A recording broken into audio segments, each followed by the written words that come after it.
পাগলা কানাই বা কানাই শেখ আধ্যাত্মিক চিন্তা চেতনার সাধক, অসংখ্য দেহতত্ত্ব, জারি বাউল, মারফতি, ধোয়া, মুর্শিদ গানের স্রষ্টা।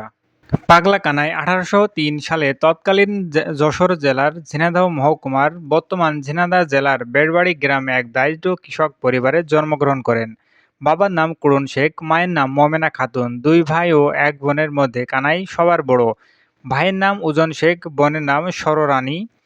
বাল্যকালে তার বাবা করুণ শেখ মারা যায়। পিতৃহারা হয়ে কানাই ভবঘুরে হয়ে যায়। জীবনের তাগিদে মমেনা খাতুন কোনো উপায়ন্তর না পেয়ে ঝিনাইদহ জেলার কালীগঞ্জ উপজেলার চেউনে ভাটপাড়া গ্রামের এক আত্মীয়ের বাড়িতে পাঠিয়ে দেন।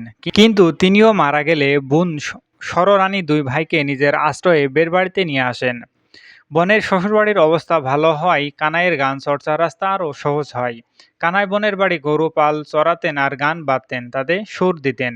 ছোটবেলা থেকেই পাগলা কানাই দূরত্ব প্রকৃতির, পাগলাটে স্বভাবের এবং আধ্যাত্মিক প্রেম উদ্বৃত্ত ছিলেন, যার কারণে সবাই তার নামের আগে পাগলা কথাটি যোগ করে দিয়েছেন। সে থেকেই তার নাম হয়েছে পাগলা কানাই।